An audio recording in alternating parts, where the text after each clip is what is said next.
प्रिय छात्र, आज हम लोग संख्या रेखा पर √2, √3 और √5 का निरूपण करना सीखेंगे। पिछली वीडियो में हमने कुछ परिमेय संख्याओं को संख्या रेखा पर निरूपित किया था। तो चलिए आज हम देखते हैं कैसे √2 को हम संख्या रेखा पर दिखाएं। ये संख्या रेखा है, ये मूल बिंदु है, ये मूल बिंदु O है। उसके बाद हम एक इकाई की दूरी पर एक बिंदु A लेते हैं, फिर यहाँ पे 2 है और ये 3 है। अब हम लोग OB की लंबाई के बराबर एक रेखाखंड AB लेते हैं और इसे हम लंबवत यानी संख्या रेखा पर लंबवत खींचते हैं। देखिए ये 90 डिग्री लंबवत होने का मतलब ही है यहाँ पे 90 डिग्री का कोण बनेगा। अब है हम O और B को मिला देते हैं, तो इस प्रकार आप देख सकते हैं कि हमें एक समकोण त्रिभुज OAB प्राप्त होता है। आपने पिछली कक्षाओं में पढ़ा है किसी भी समकोण त्रिभुज में कर्ण, ये देख सकते हैं समकोण के सामने की भुजा कर्ण होती है। तो कर्ण, ये देखिए पाइथागोरस प्रमेय से कर्ण को हम इस तरह से निकालते हैं। कर्ण बराबर √अंडर लंब स्क्वायर जो आधार स्क्वायर, ये हाइपोटेन्यूज बोलते हैं कर्ण को, और ये लंब परपेंडिकुलर और बेस B आधार। तो इस तरह से अगर ये एक इकाई है, OA एक इकाई है, AB एक इकाई है, तो OB √2 इकाई होगी। तो अब हम लोग देख रहे हैं कि OB √2 है। अब प्रकार की सहायता से हम लोग इस तरह से चाप काटेंगे और ये चाप काटने के बाद ये यहाँ पे संख्या रेखा पर ये यहाँ पे ये प्रतिच्छेद होगा, यहाँ पे कटेगा। तो √2 ये जो दूरी है वो यहाँ अगर हम C रख दें, इस बिंदु का नाम हम C दे दें, जहाँ पे ये देखिए यहाँ जो मिलती है संख्या रेखा, तो OC की लंबाई और OB की लंबाई दोनों समान होगी। जैसे अगर हम ऐसे देखें कि कोई भी अगर चाप है, ये चाप है, तो वृत्त की देखिए केंद्र से दूरी समान होती है। हम देखते हैं ये परिधि देख रहे हैं, चाप की देखिए सारी त्रिज्याएं समान होती है इस तरह से। तो हमने इसी सिद्धांत का यहाँ पे इस्तेमाल किया है। अब बारी है √3 की। √3 पाने के लिए हम देखिए √3 को संख्या रेखा पर हम यहाँ पर दर्शा रहे हैं। कैसे प्राप्त हुआ इसे भी हम देख सकते हैं, कोई विशेष तर्क की आवश्यकता इसमें नहीं है। हमने यहाँ देखा था कि OB √2 के बराबर है और हमने फिर एक लंब एक इकाई लिया BD जिसकी लंबाई एक इकाई है और हमने इसे लंबवत लिया है, रेखाखंड BD खींचा हमने जो OB पर लंब है। अब लंब होने से फिर हमने O और D को मिला दिया, तो इस तरह हमें फिर से एक समकोण त्रिभुज मिला, समकोण त्रिभुज OBD। अब इस समकोण त्रिभुज OBD में OD, ये देखिए OD कर्ण है। आपको पहले ही बताया जा चुका है कि समकोण के सामने की भुजा कर्ण कहलाती है। तो फिर से हमने पाइथागोरस प्रमेय के प्रयोग से लिखा OD बराबर OB square plus BD square. इस तरह से हमने ये लिखा और ये देखिए √3 यूनिट। तो ये OD √3 यूनिट है। फिर हमने प्रकार की सहायता से इस तरह से चाप लेकर के OD लंबाई की चाप लेकर के इस तरह से घुमा के हमने इसे संख्या रेखा पर काटा।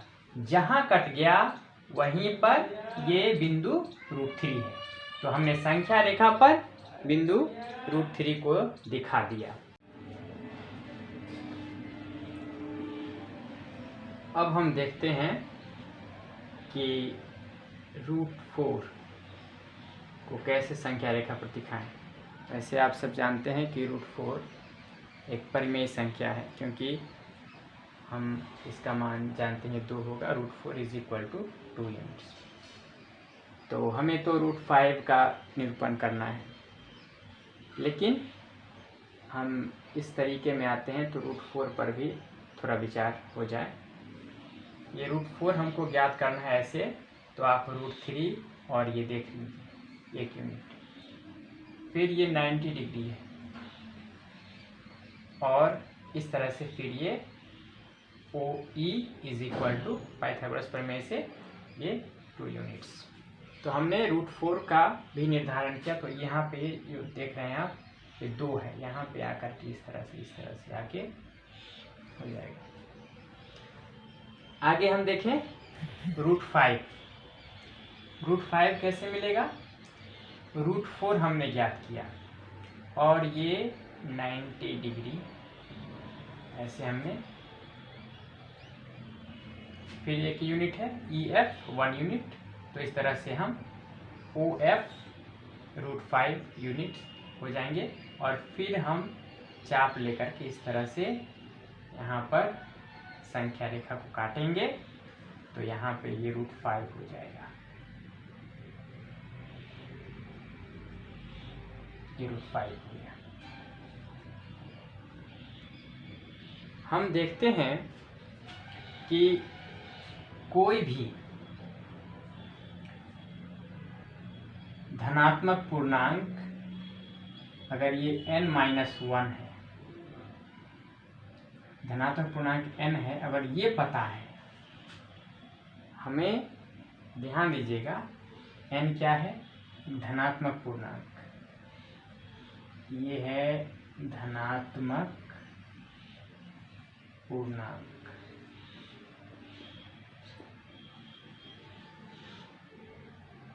n एक धनात्मक पूर्णांक अगर है और अगर हम n-1 जानते हैं तो हम बस 1 जोड़ेंगे। तो हम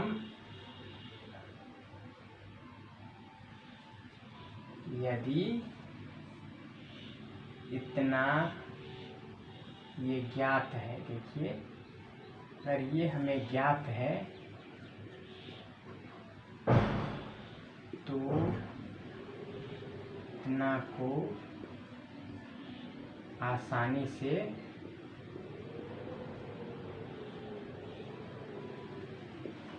ज्ञात कर सकते हैं।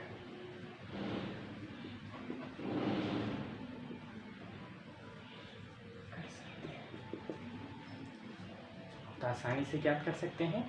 जैसे देखिए √2 है, हमने यहाँ 1 यूनिट लिया, √3 हुआ 1 यूनिट लिया, √4 हुआ 1 यूनिट लिया, √5 हुआ, फिर 1 यूनिट लेंगे तो √6 हो जाएगा।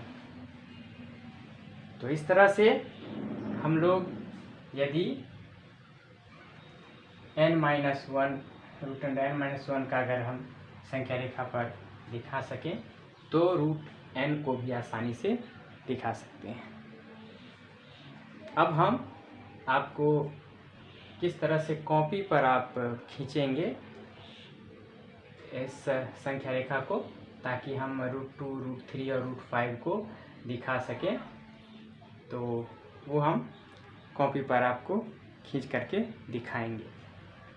आप एक चीज़ और ध्यान दे सकते हैं कि इस तरह से जो बन रही आकृति ये देख रहे हैं, ये सर्पिल आकृति हो गई।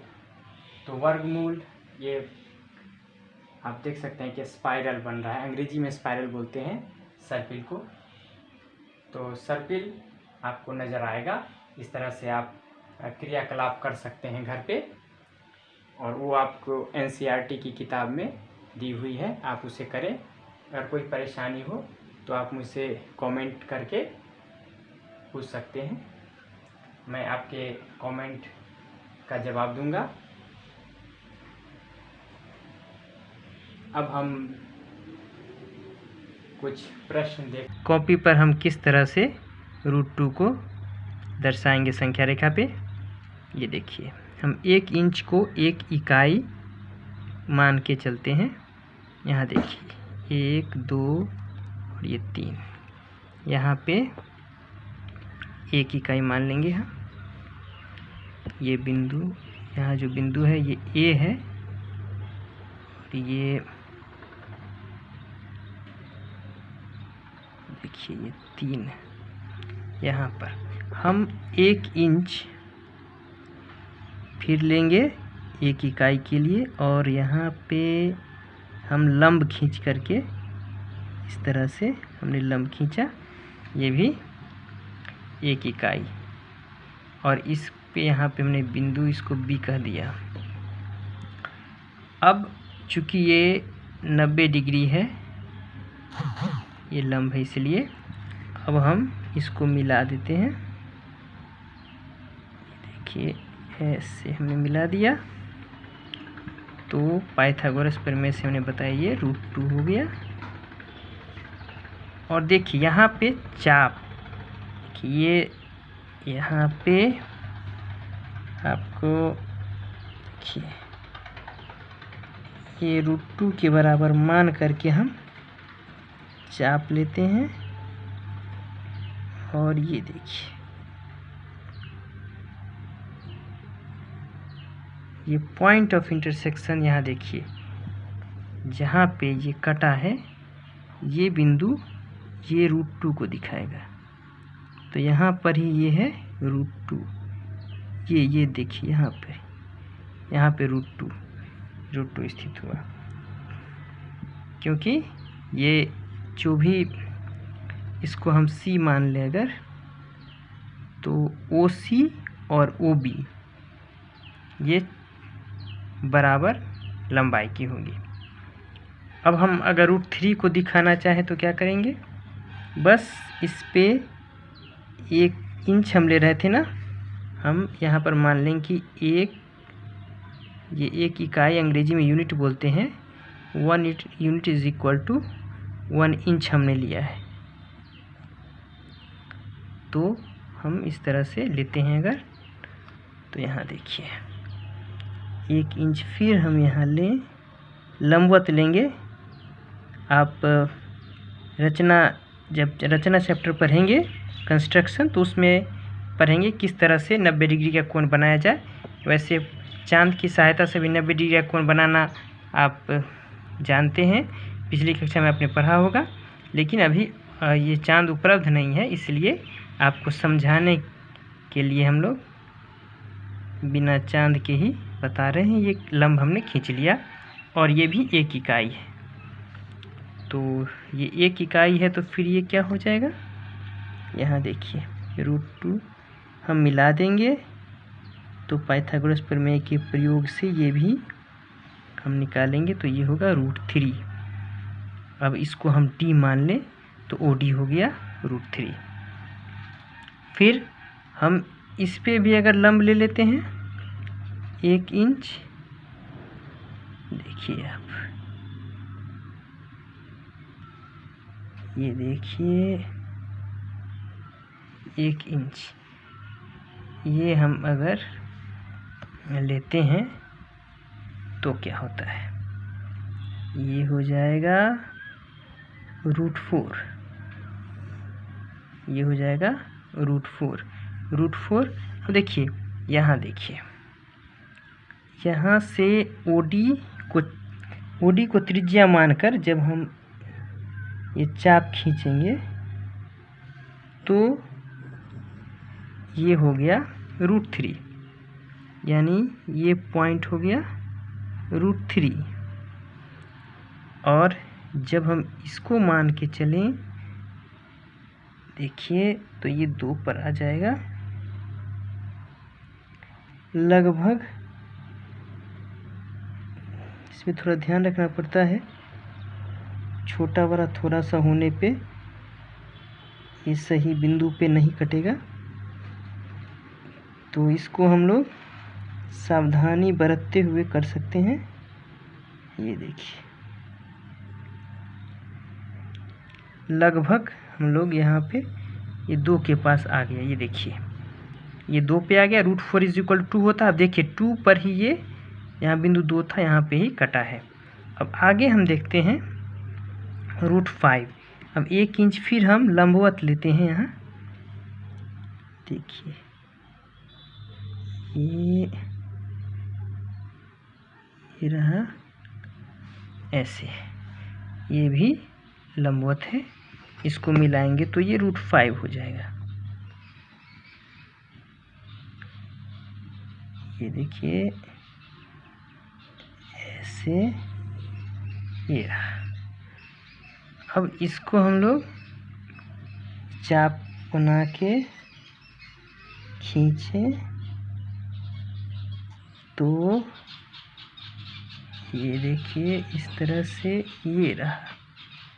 तो ये हो गया √5। ये √2 और √4 में कोई फ़र्क नहीं है, तो ये √5। हम इसको यहाँ OE ले लेते हैं, यहाँ OF ले लेते हैं। इस तरह से हमने दिखा दिया कि √2, √3 और √5 कैसे खींचेंगे। और इस स्पाइरल बन रहा है जिसका जिक्र मैंने पहले भी किया था, सर्पिल बोलते हैं हिंदी में इसे।